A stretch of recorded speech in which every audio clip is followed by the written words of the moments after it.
sa mga bakit nga ba kailangang ihipa, yung mga parts ng kailangan hingahan pala, yung mga during cutting, 'di ba? Ano ba yung purpose nung pag-exhale? Yan. So, na-explain naman na sa inyo yun last week. Yung mga parts, yan, nakita niyo na rin siya face to face. So, medyo mabilis na lang to, no? Kasi nagawa niyo na siya last week. At the same time, itong topic na to ay na-discuss na rin sa inyo sa lecture. Yan. So, recall na lang natin. So, for the first discussion, yan, pag-aaralan natin from microtomy hanggang labeling. Okay? Wait lang.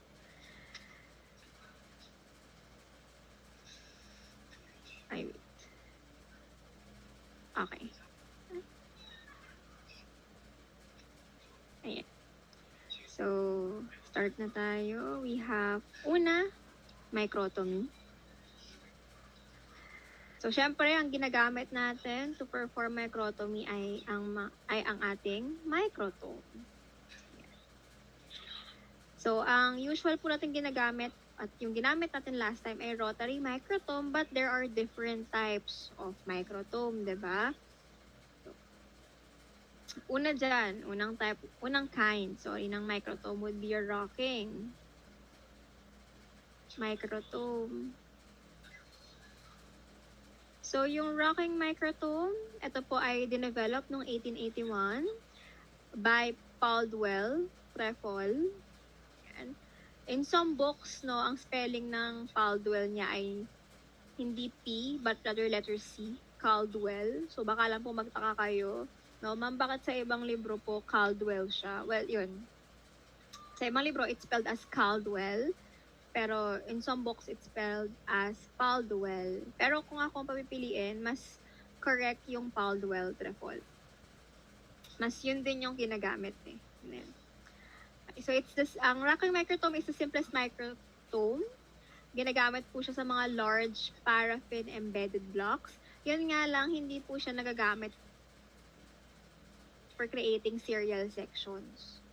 Yung most popular type of rocking microtome, we have your Cambridge microtome. Sunod natin, we have sliding microtome.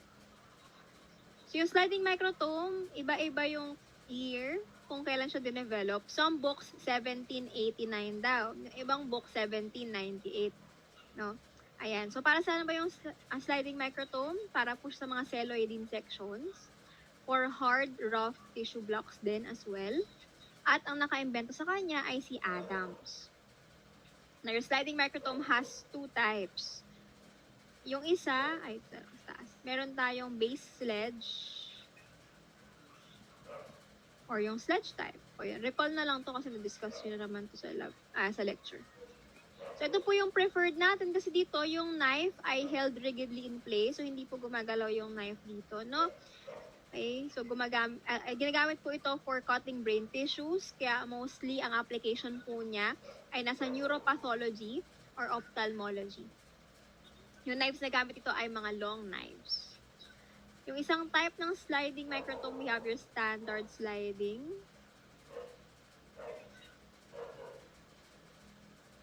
So itong standard sliding, mas dangerous po siya kung i-compare nyo kay base sledge kasi gumagalaw yung knife dito. Aside from rocking, aside from sliding, we also have your freezing microtome. So your freezing microtome is invented noong 1848. Yan, for frozen sections po siya. Ang naka-imbento sa kanya ay si Quekett. Diba? Tapos, yung carbon dioxide yung ginagamit na freezing agent tsaka propellant. Ngayon, ang mas common na po natin ginagamit ay cold microtome na or yung ating cryostat. Yun, di ba, yung cryostat, ito yung parang may cold chamber, tapos yung nasa loob niya may lamang rotary or rocking microtome. Aside from the three, we also have ultra thin microtome. So, yung ultra thin microtome, ginagamit po siya for electron microscopy. Kaya siya ultra thin kasi it can cut as thin as 0.5 micrometer. Yun nga lang, hindi po sa paraffin naka-embed yung mga tissues, no? When we cut it with ultra-thin microtome, naka-embed po sila sa plastic. Now, your ultra-thin microtomes, they use a special knife called the diamond knife na hindi po agad-agad na nagiging mapurol, pero expensive nga lang. Yan po yung mga types of microtome. Meron pa palang dalawa, no? We have your vibratome. So, yung vibratome, ano po ba siya? Sa pangalan nga vibratome, it's a vibrating microtome. Ginagamit po ito kapag magka-cut ka ng mga unfixed na tissues or for enzyme immunohistochemistry. Meron din tayong saw, microtome, so parang lagari, no? Kasi ginagamit po ito to cut yung mga hard material, very hard material. Example po, yung mga tissues na embedded sa resin, or di naman kayo mga undecalcified na mga bone. Yan. So, syempre, may isa pa. Pinaka-common nga, si rotary microtome. Aside from those, no, meron pa tayo, pinaka-common si rotary microtome. Ito po ay dinevelop noong 1885 to 1886. Yung mas ginagamit natin, ang nakadevelop ay si Minot. Minot, Mignot. Yan. Yan, yung pinag-develop sa kanya. And it's used to cut paraffin-embedded tissues at excellent po siya for creating serial sections. Okay? So, yun po yung mga different microtomes natin. Nakakasunod pa po ba?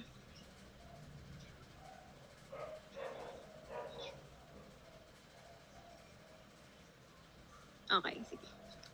Now, for the parts, ayan, medyo mabilis na lang to kasi nakita nyo na itong mga to eh. Diba? We have, una, the knife holder base. Ito po yun. Diba? Ito yung nagagalaw natin. Diba? Back and forth. Yan. Ito po yung nag-a-anchor ng knife holder. Okay, papunta dun sa microtome stage. So, again, ito po yung na-move natin back and forth. Kailangan lang stationary during microtomy. So, meron siyang, yung microtome natin, di ba, parang may lever, may small na lever dito sa part na to, na gagalaw natin para ma-lock siya in place. You also have the knife holder, which is comprised of the blade clamp. Ito po yun, yung ditong part. Yan, di ba? Pag pinapalitan po ito ng blade, meron tayong ito lever dito na minumove din, parang minumove din natin. Okay? Para po ma-lock yung blade sa loob or ma-unlock siya para mapalitan natin yung mga blades. Yan. We also have the knife tilt for adjusting the knife angle, and we have the face plate that guides the ribbons away from the blade and towards the operator.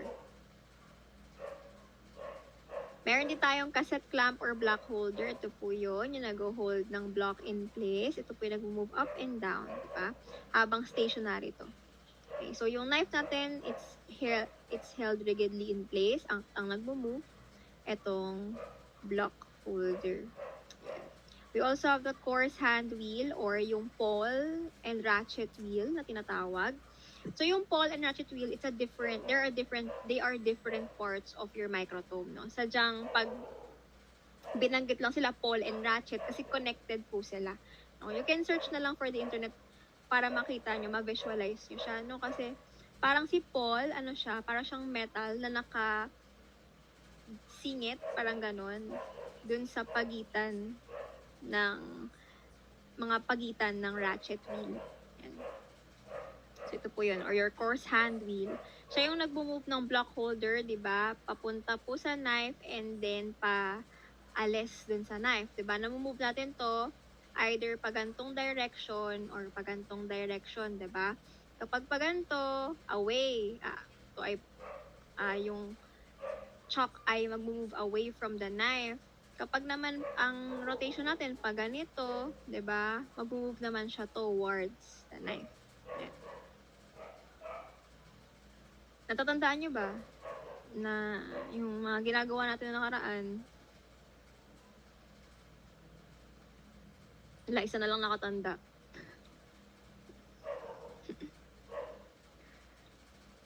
Okay. Next natin, we have your advancement hand wheel. Ito po yun. Diba? It only turns in one direction. Diba? Paano natin to iniikot? Pa-away lang, diba? Ayan. Okay. So, meron din po siyang locking mechanism here na kailangan naka-on kapag hindi nyo po ginagamit. So, ibig sabihin, dapat naka-lock po ito every time na hindi gumagamit ng microphone. Ito yung nag-up and down motion ng ating block. Next, we have yung mga micron adjustment. Although hindi natin in-adjust yung last time, no? So, this is for micron settings for section thickness. Nag-range siya from 1 to 60. So, we also have the thickness gauge para ma-set po yung section thickness. And we have the base that the whole microtome rests. Kung ang microscope may base where it holds everything together, ganun din si microtome. Meron din siyang base. Okay. So, ito po yung overview ng mga microtome components. Now, let us define sectioning. So, pag sinabing sectioning, ito po yung process ng pag-cut ng tissues from the block, gagawin siyang sections, diba? Using a microtome. So, whatever the type of microtome used, the principle remains the same. So, ito yung materials at mga apparatus na ginamit natin. We have rotary microtome, we have your water bath, tissue block, drawing oven, or yung incubator natin, forceps, clean slides, ice tray, and then pencil. Although, itong ice tray, hindi natin nagawa. No? So, dito muna tayo sa microtome knives. Now, most of your microtome knives are made up of steel. Ayan. So, we have different parts then. We have the blade, the knife carrier, the knife handle, and the bevel. Meron tayong types. Recall natin. Una, we have your plain concave. Itong plain concave, ang length nito, at yung pinakamaiksi, it's 25 mm. Diba? Meron siyang less concave side at meron siyang more concave side. Yung less concave side niya, ginagamit to cut celloidine sections or celloidine embedded tissues. Yung more concave side, for paraffin naman. So, ito po yung ginagamit sa mga base ledge microtome, rotary, or rocking microtome. We also have your biconcave knife. Yung biconcave knife, ito naman yung pinakamahaba. Ang length nito, 120 mm. So, kaya siya biconcave kasi both sides ay concave. So, ginagamit po ito for paraffin sections, for cutting paraffin sections. So, sa mga rotary microtome, ayan. Meron tayong tinatawag na biconcave knife na ginagamit for rocking microtome. No, ang tawag ay Hayford knife. Yung Hayford knife, again, it's used for rocking microtome, tapos fixed yung kanyang handle. And then, the last type of knife would be your plain wedge. Yung plain wedge, ito yung pagdating sa length, ito yung gitna, di ba? 100 mm yung length nito. So, for frozen sections yan, for very hard tissues. Makikita nyo sa mga sliding microtome, yan, kina base ledge. Yan po yung ginagamit nila. Okay, yan po. Now, aside from those basic types of knives, meron pa tayong other types, no? We have your disposable blades. Ito na yung ginagamit natin ngayon. Disposable na po lahat. Diba? Hindi na tayo uhugas ng knife and all that, tapo na lang, no? So, yung disposable knives po natin, may naka-coat po dito para madali tayong makapag-create ng ribbons. So, ang naka-coat dyan ay poly, tetra, fluoroethylene. Yan. So, it's coated with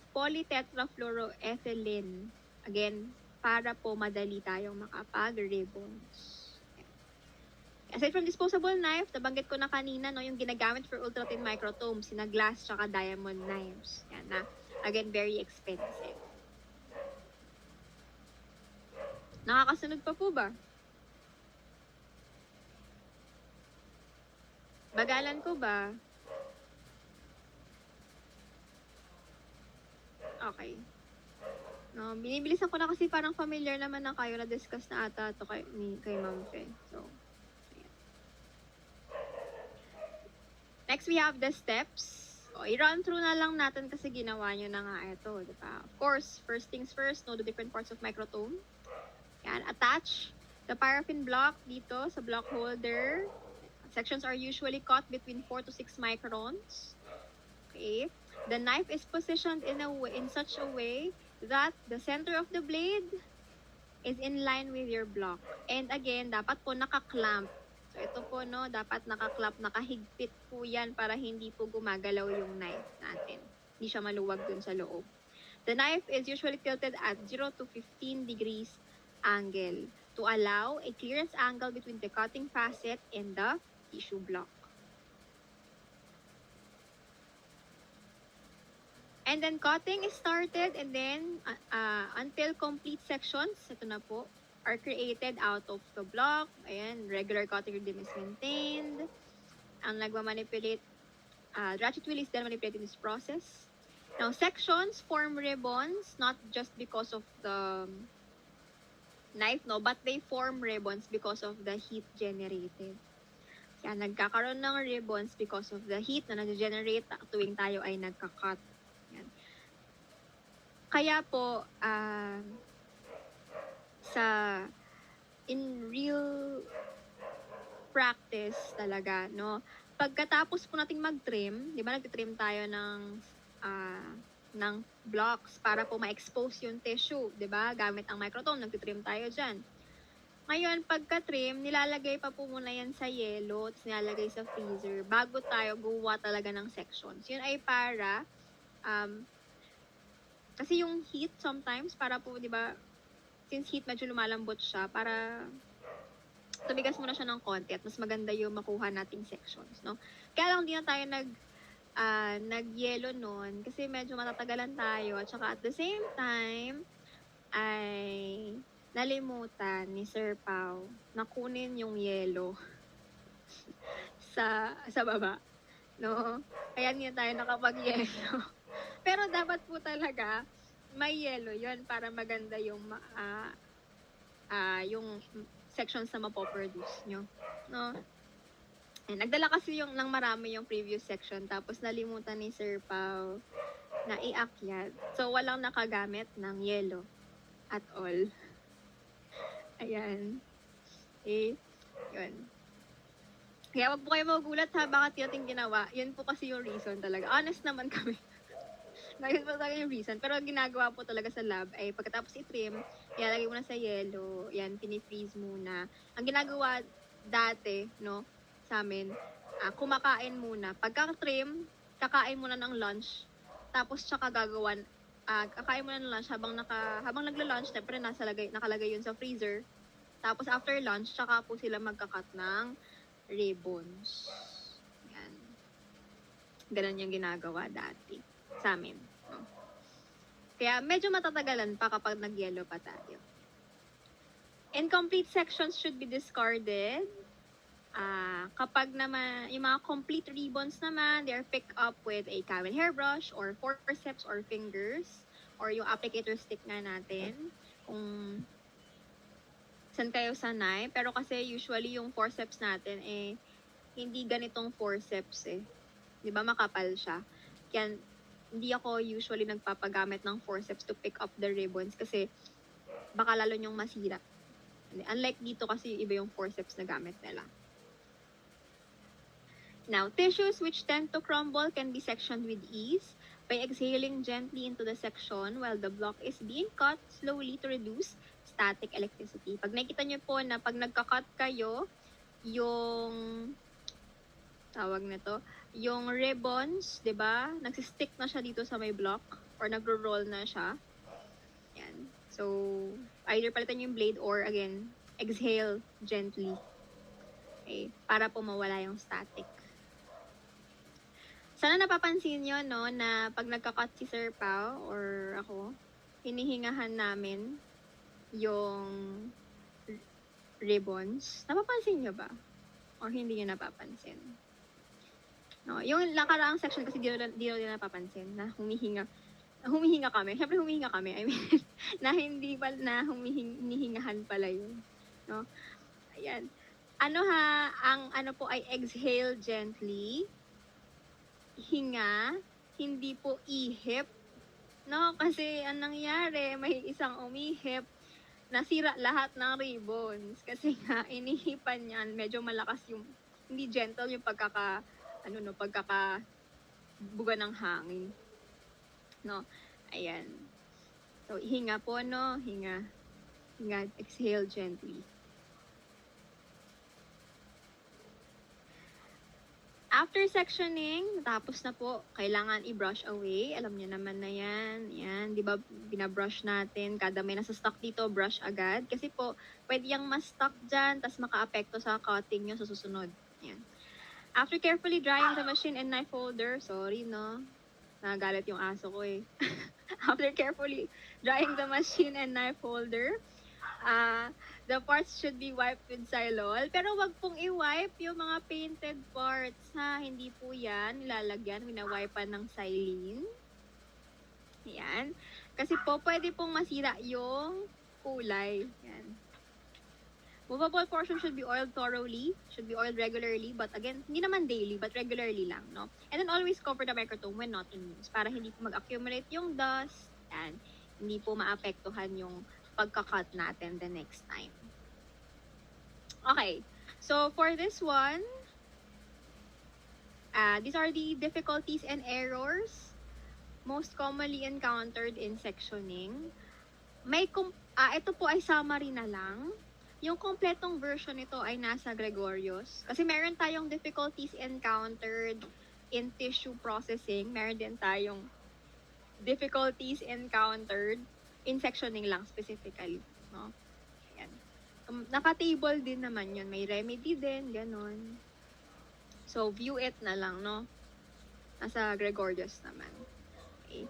So, sabi dito, pwede po maka-encounter ng several difficulties because of the faults that have been made in the previous procedure. Halimbawa, hindi natin nalinis ng maigi.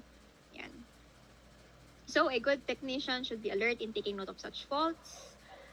Kasi kapag hindi na correct, ayan, magkakaroon ng failure sa processing, poor sectioning, and improper evaluation of the tissues. Okay. Ayan. Now, if the block and knife is properly adjusted na po, ito yung sinasabi nating trimming. Do a rough cutting until ma-expose po yung tissue. Yan. Ang ginagamit na natin pang trim ngayon ay microtome na po, no? Hindi na po yung old na knife talaga yung ginagamit pang trim. Okay, nakakasunod pa po ba?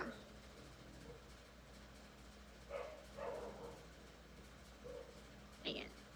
Sige, dito naman tayo sa preparation of adhesive. So, ano nga po ba tong adhesive na ito? Ayan, these are substances para dumikit yung ating sections dun sa slide. So, para hindi po ma-wash out yung mga ribbons. Ito muna yung ina-apply nyo, di ba, bago kayo mag-fish out. Okay. So, ang mangyayari muna, maglalagay muna tayo ng adhesive, your egg albumin nung nakaraan sa slide. Tapos, ilalagay na natin yung sections, yung float at yung section sa water bath para po siya ay ma-straighten doon, ma-flatten, matanggal yung mga creases. Pag ready na, pag nakapili na tayo ng gusto nating section, 'di ba? Ibababa natin tong slide vertically. Yan. Tapos, kapag dumikit na yung specific, for example, ito, dumikit na to. Ay, ito pala. Wait lang. Wait lang. Hindi kita yung ano ko, yung aking color ng ano. Ito kaya. Hindi pa din kita. Mamaya na lang. May picture naman atang mas kita. But anyway, pag dumikit na po yung sections, di ba, if unti-unti nyo na pong itataas yung slide. Nagawa nyo naman na yan. So, hindi na mahirap i-explain. Ayan. So, ito po yung paggawa ng mare's egg albumen na hindi nyo po nakita kasi pagdating sa inyo, di ba, nagawa na siya. So, ito yung composition niya. 50 ml ng egg albumin and then 50 ml ng glycerin. You have to filter it out and then add thymol crystals to prevent it from being contaminated with microorganisms. Ngayon, yung thymol crystals, hindi po nalagyan yan nung nakaraan kasi hindi naman tayo mag-store ng matagal ng egg albumin. Diba? Hindi naman naabot ng 1 linggo yung egg albumin na ginawa natin or ginawa ni Sir Pao pala. At bukod doon, wala tayong thymol crystals. At kung meron man, I doubt na yan ay ilalagay ni Sir Pao kasi magbabasag pa siya ng thymol crystals para lang mailagay doon. So, I doubt na ilalagay niya yan. Ilalagay siya. No, pero if kailangan niyo po for longer storage, yan, maglalagay tayo ng thymol crystals. So, ito lang din yun. This just shows you how to fish out. Yan. So, gawin lang natin ay yan lang, dahan-dahang ibaba, di ba? Dahan-dahan natin ibababa. Tapos, after nun, pag dumikit na, nakapili ka na ng sections, halimbawa ito yung section na napili mo, kita. Ito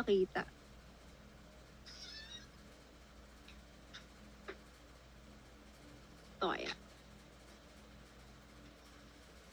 Hindi pa rin kita. Anyway, basta pag na-imagine nyo naman, nagawa nyo naman na, no? Na kapag yung section na yun, ito na yung napili mo. Ayan. So, you can push it. Pwede mong i-push ng konti para mag-guide siya dun sa ating slide. Pag dumikit na siya, tsaka mo dahan-dahang itaas.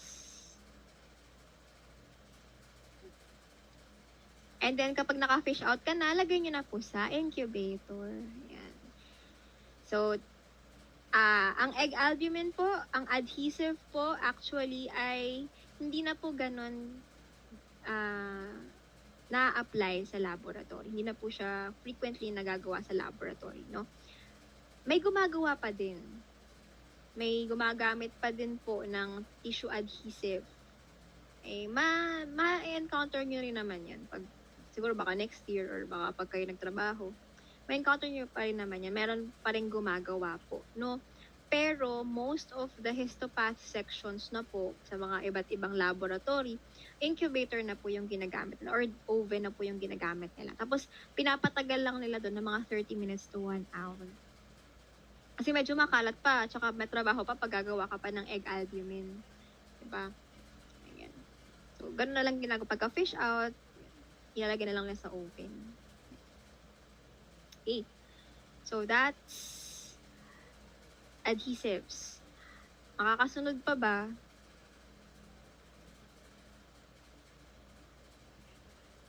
Buhay pa ba kayo?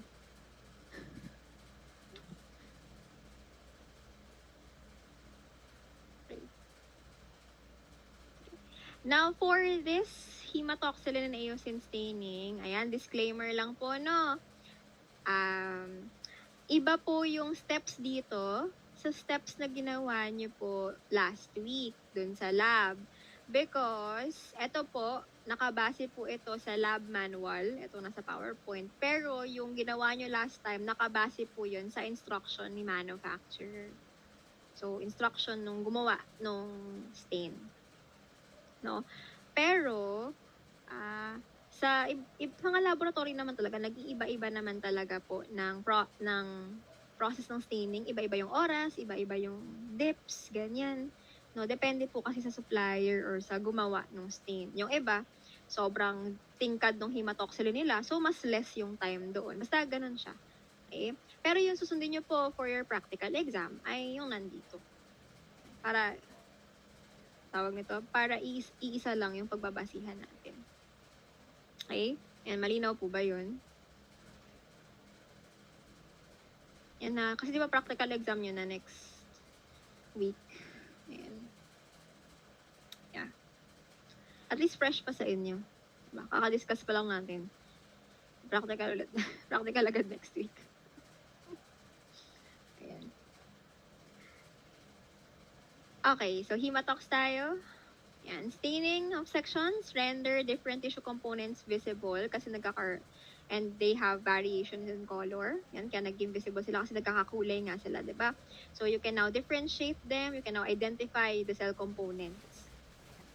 So physical characteristics and structural relationships of tissues and their cell are thereby studied and evaluated.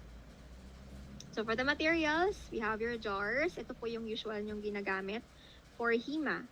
Diba? And for Bacti, mga Coplin jar, yan. It can hold 5 to 9 slides. Ito yung ginamit nakaraan. Diba? We have your slotted staining dishes. And ito rin, ginamit din natin tong mga metal racks. Yan. Or yung mga glass staining carriers or racks. Ito pala yung ginamit natin, itong dalawa. Yan. Okay. That can hold 10 to 30 slides. Now, ito po yung diagram for the general staining procedure. Magkakaroon mo ng deparaffinization. You have 2 washes ng xylene. After po nun, sections to alcohol para ma-rehydrate po, no? And then water para ang stain po ay kumapit. Pag na-stain na, balik ulit, dehydration ulit tayo, and then clearing, and then mounting. Yan po yung general staining procedure. Okay, ito na po yung sa lab manual natin to, no? Regressive staining, H&E staining. So, differentiate muna natin yung progressive versus regressive.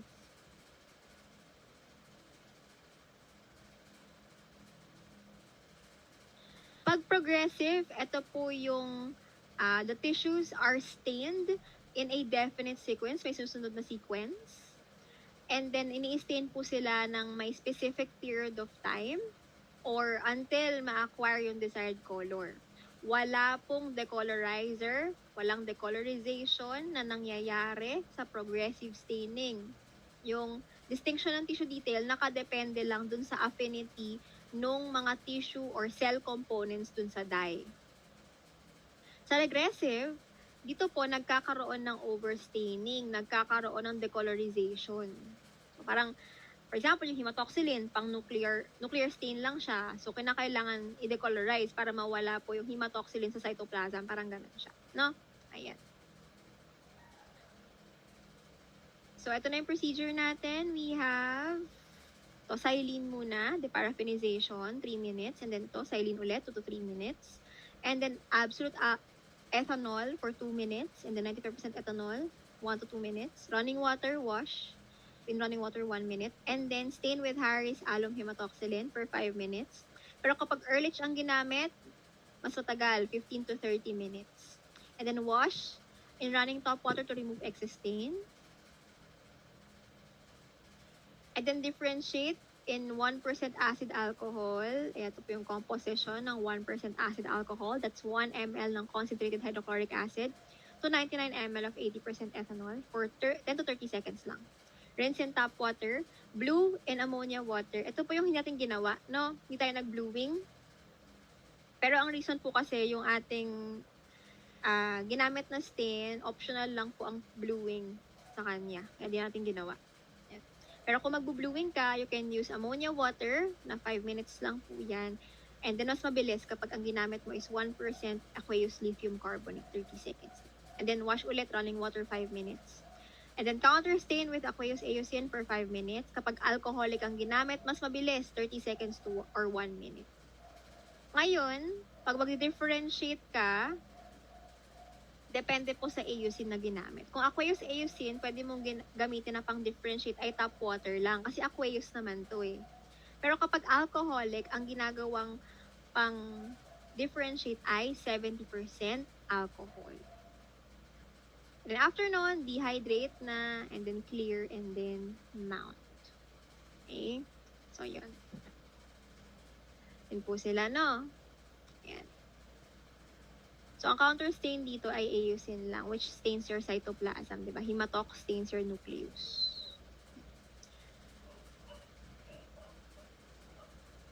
Nakakasunod pa ba?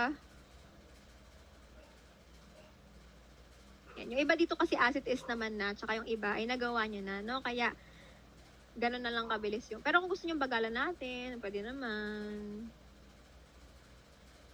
Okay, mounting and labeling. Ito na yung sa last step ng ating tissue processing. Diba? So, after mo siyang ma-stain, ima-mount mo na siya. After yung ma-stain, ma-dehydrate, ma-clear, ima-mount mo na siya. E, paano po yung pag-mount? Yung pag-mount, ito po yung maglalagay ka ng mountant or mounting fluid. Diba? Ito yung nilagay nyo pong entelan. Diba? You have your slide here. Naglagay kayo ng frosted 3 drops. Ayan, diba? 3 drops. Tapos saka kayo naglagay ng cover slip, no? So, yung mountant, ang purpose po niyan ay para ma-protectionan yung ating tissue. Yan, ma-protect it from physical injury, from bleaching, deterioration, ma-preserve po yung slides for permanent keeping, for easy handling and storage, and to prevent damage, to prevent movement ng cover slip para hindi rin po yung cover slip ay gumalaw-galaw, no? Yan. So, ang mounting medium na gagamitin dapat ay close sa refractive index ng glass, which is 1.518. So, dapat close po dyan yung refractive index ng mounting medium na gagamitin natin. Now, we have 2 methods to mount sections. Yung unang method, ito po yung palagi nyo pong ginagawa sa iba't ibang lab nyo, sa iba't ibang subject. And ito po yung ginawa nyo last time, diba? Ito yung naglagay tayo ng, diba, mountant. Tapos, diba, ang pinatong nyo yung cover slip. Yan. Diba, yun yung ginawa nyo last time. At yun yung palagi natin ginagawa, diba? Na, i-imagine nyo ba? Natatandaan nyo ba yung ginawa nyo? Okay. Yung isang method, baliktad. Okay. So, ito yung cover slip muna. Tapos, syempre yung slide mo, merong mountant na yan. Ito po yung ilalagay nyo sa cover slip. So, baliktad, no? Pag nagdikit na po yung dalawang yan, i-flip mo na para maging ganito.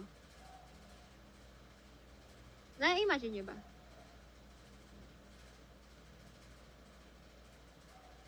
Imagine nyo ba? Sure. Sure ba? Imagine nyo ba? Sa mangyayari muna, yung cover slip mo ito yung nasa table, parang ganun. Tapos yung slide mo yung ilalagay mo dito sa cover slip. Tapos pag nagdikit na sila, tsaka mo sila i-flip para maging ganito. Yun yung isang method. Yeah. Yung method na i-describe dito sa lab manual, ay ito pong method na to. Kaya wag kayo magtataka bakit may ini-invert, no? Ayan. Pero kayo po, kung saan po kayo komportable, kung komportable kayo dito sa unang method natin, or mas komportable kayo dito, yan, bahala po kayo, no? Yan. Pero, yun lang. In-explain ko lang to kasi yung method po na i-describe dito sa lab manual natin ay yung method na to, yung cover slip yung nasa baba, tas lalagyan siya ng slide. Baka magtaka kasi kayo, ma'am, anong invert? Ayan, ito kasi yun. Ito yung method na i-describe dito, no? Ayan.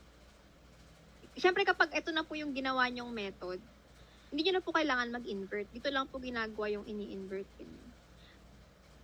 Nai-gets nyo ba? Nai-imagine nyo ba yung pinagsasabi ko?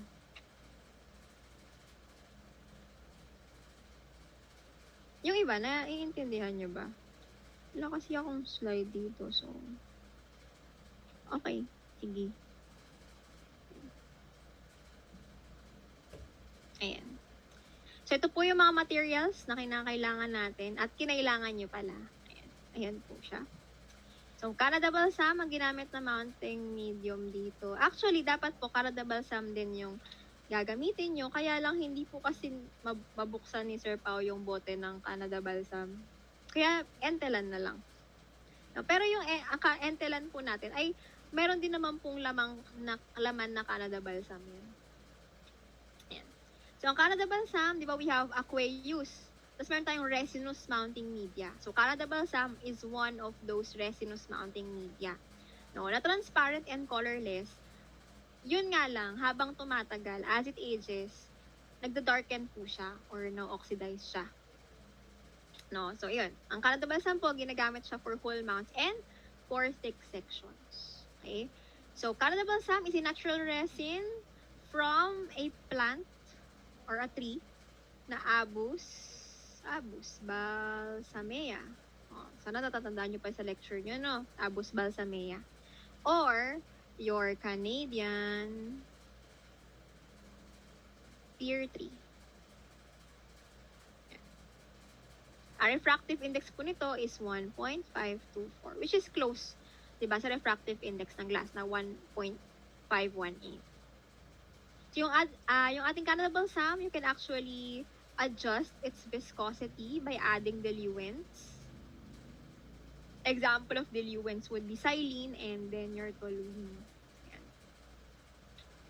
Ang xylene po, ginagamit din actually to panglinis ng slide, di ba, para hindi siya mukhang madumi. Yan, minsan pinupunasan niya with xylene. Pero, acid alcohol. Pwede naman, acid alcohol, which is yung ginamit nyo last time. Pwede rin naman yan. Pero mas common ang ginagamit ay xylene. Gawa ng, mas marami kasing stock niyan sa laboratory compared sa acid alcohol. Sa histopath ha. Yan, ang mas maraming stock ng acid alcohol ay bacti. Yan. Kaya mas xylene yung nagagamit for cleaning. Yan. For procedures, sige, run through na lang natin to. Siyempre, kailangan properly labeled para hindi nyo po ma-mount yung kabilang side. Kasi halimbawa, nasa side A, yung sample nyo, no, yung tissue nyo, tapos nag-mount kayo dun sa side B. Ayan. Usually, yun po yung naging problema. Ayan. Clean cover slip is placed on a sheet of paper. Again, ito po yung yung isang method. Yung cover slip yung nasa baba, yung nakalagay sa table. Yan. Then, excess xylene is wiped off sa back ng slide, and then from around the section, and then allow it to dry. Bakit po kinakailangan na you allow it to dry? Hindi po pwedeng mag-mix ang xylene at ang Canada Balsam. Okay, again, xylene is used para linisin, no? Ngayon, hindi po pwedeng magsama ang xylene at Canada Balsam kasi pwede po mag-cause ng bubbles yan. So, kailangan nyo allow it to dry. But not too much na to the point na mag-shrink na yung tissue. And add few drops of Canada Balsam and then invert quickly. And then apply gentle pressure until the Canada Balsam flows evenly to the edge of the cover slip. So, pwede naman po maglagay ng gentle pressure. Wag lang po mismong i-push nyo yung sa tissue. Kung nasaan yung tissue nyo. No? Kasi baka magka-bubbles. Pero mas better pa din if kumalat na lang mag-isa yung mountant nyo kaysa mag-apply ng pressure. The slide should be quickly turned over. And then, air bubbles may be removed by gentle pressure on the cover slip. So, ang ginagawa ko before, actually, hanggang ngayon naman, meron akong slide, tapos na-cover slip ko na. Yan, tapos may bubbles sa part na yan. Ang ginagawa ko, kukuha ko ng isa pang cover slip. Tapos ito yung gagamitin ko pansundot, actually. Nung bubbles. Hindi nyo pala kita kasi nasa ibang, pero ito yung ginagamit ko pang sundot-sundot dito. Yan. Pang sundot dyan, yung cover slip. Kaya lang, syempre, limitado lang supply natin ng cover slip. Kaya, parang, iba sa inyo, parang pina-instructan ko na lang na gentle na lang na daliri na lang. Parang ganun. Excess amount of Canada Balsam may be used to remove, excess amount of Canada Balsam may be removed with saline. Yan. Kapag din po pala nagkamali kayo, halimbawa, hala na pangit yung pagkakamount ko, ma'am. Wala na ba? Wala na bang pag-asa? Pangit yung pagkakamount ko, tumabingi siya, ma'am eh. Wala bang pag-asa, ma'am? Pwede pa naman, ibabad nyo lang sa saline ulit. Tapos mount, patuyo ends, mount kayo ulit. Ayan. Okay, kailangan po dry ha, kasi sabi ko nga, ayan. If saline is not removed, mag-mix sa Canada Balsam, mag-form ng bubbles. Excess blotting will dry up the section causing shrinkage, so ingatan din po, wag siyang i-blot ng sobra-sobra. Okay. Now, after pong mag-mount, ay, in practice, okay na po yun, magle-label na tayo. But, meron pa actually isang procedure, di ba? We have your ringing. So, ringing, ito po yung sinisil mo yung margins ng iyong cover slip. Di ba? You have, for example, yan, isisil mo siya. Kung naka-cover slip yan, isil mo siya nito using ringing media. Okay, para hindi po mag-escape yung fluid, hindi siya mag-evaporate or hindi mag-stick yung slides together. Pero hindi na po siya ginagawa ngayon. No? Hindi na po siya pinapractice ngayon. Hindi na po tayo nag-ringing. Ma'am, bakit po ba ringing ang tawag? Actually, sabi daw nila, kaya ringing ang tawag kasi bilog daw dati yung cover slips. So, syempre, pabilog kang mag-seal ng margin, so ringing. So, we have two kinds of ringing media. We have your chronic cement. Etong chronic cement, ito po yung made up of 2 parts na paraffin, tapos hahaluan ng 4 to 9 parts ng powdered colophonium resin. Aside from chronic cement, you have your Durofix or yung Dunoyers. Yan. Ito naman po ay isang cellulose adhesive. Yan. So, ito po yung mga ring media natin. Ngayon, kung okay na po, tapos na ang lahat. Nagawa mo na, syempre, label na tayo. Ito po yung permanent labeling. So, dahil wala tayong pang-print ng sticker paper, syempre, pencil lang ginamit natin to label, di ba? Just be written clearly lang din. Pero, in practice po, lalo na kung may budget ang inyong laboratory, no, naka-sticker paper na po yan. Piniprint sa sticker paper, didikit na lang dito. Yan. Okay, so usually po, ang label niya, halimbawa, we have S26, 2667. Okay, para sa, kung sakali man na HNE ang ginamit, HNE. Yan siya i-label. Kung naman POPs, yung ginamit, S26, 2667, POP. Yan, ganun po siya i-label sa lab. Para ma-recognize kung alin yung HNE stain, ano yung POP stain.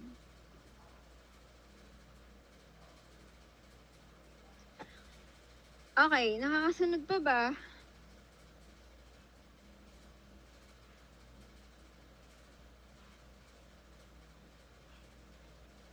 Nakakasunod pa?